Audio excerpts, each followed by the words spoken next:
Hello, and thanks for stopping by. So today I'm going to talk about a little task that I had completed yesterday, and that was partially taking down a tree, a yellow hickory tree that had snapped off about maybe 15 feet up and then got hung up in another hickory tree during the Helene storm that hit us about 5 months back. So what happened is like, here's the tree. Now the wind came and it snapped and then got hung up in another tree like that. Now the fibers were really intact and I couldn't pull it down with a winch. And so for the past several months, I've been eyeing this tree up, trying to figure out exactly, okay, how am I going to bring this thing down? Because this is a classic widowmaker tree. That is a tree that's in a position where it's very dangerous to take it down because you just don't really know how it's going to fall if you cut it down in, the traditional method. Well, I finally decided that I needed to get this down. Not only was it an eyesore, but I wanted to harvest the wood. I've harvested a little bit of yellow hickory in the past, and it makes beautiful wood, honestly. It is clearly a dead tree because I was able to peel the bark off really easily. So that's probably one of the reasons why it came down, or why it snapped so easily like it did. But I wanted to do this in the safest manner as possible, which is why it took me so long to finally decide to do it. Now, I want to emphasize that I am not a tree feller. Most of the trees that I cut up have already been put on the ground by God. So I've only actually felled just a handful of trees in my life. And so my skills on that area are not that great. So I want to warn you, this is not a how-to video. This is what I did video. And I must admit that before I finally took this tree down, I said a prayer to God to protect me because I just didn't know what else to do, how to take this down. So before I tell you the entire story, I will just let you see it. So let's take a look at what I did yesterday. So here's the plan. I have my gas-powered winch here on this tree.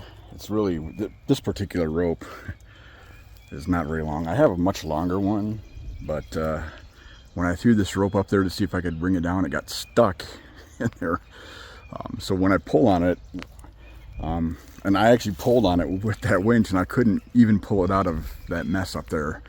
So I'm thinking that'll be good enough to pull the tree down. And the reason why I decided to cut it so that it falls this way, maybe more ideally, it'd be better because of how it's hung up. It might be more ideal if I cut it so it fell that way. But the problem is I'm a little bit worried that as I'm cutting, I don't know what kind of force is pushing on that. I don't want this thing to start tipping while I'm right there because I don't really know what the heck this thing is going to end up doing. So I'm feeling like if I, cut my wedge here on this side and then hit it from the back and only go so far before it starts to actually want to fall, I can get back over here and maybe create enough force to break it and have the whole thing come down.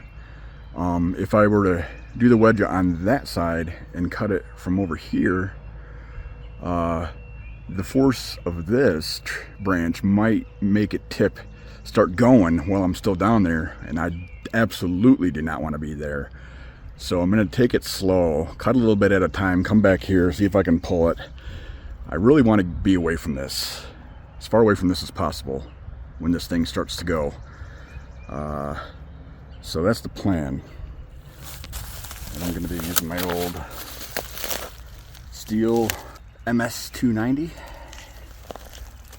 helmet and chaps, and I'm saying a prayer before I do this, that God keeps me safe. Because like I said, I am not a feller. 98% of the trees that I cut, God has already brought to the ground for me, and I'm just cutting them up. I'm not that accustomed to dropping trees, especially in situations like this. So I'm trying to do everything I can to be as careful as I can be.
Alright, being out here by myself, would have been nice to record myself doing that as well, but I didn't end up even really needing it. I tried pulling on it once and it just wasn't enough power to yank it down, surprisingly. So then I went and cut on it again, just a little bit more, and then the thing came down by itself. But this is actually pretty ideal. Came right down. Now I got that piece. Still hung up, but I can pull that out. So I don't know if my quad actually has the power to pull this thing down, but we'll give it a try. This thing often surprises me. It's been a real workhorse for me over the years.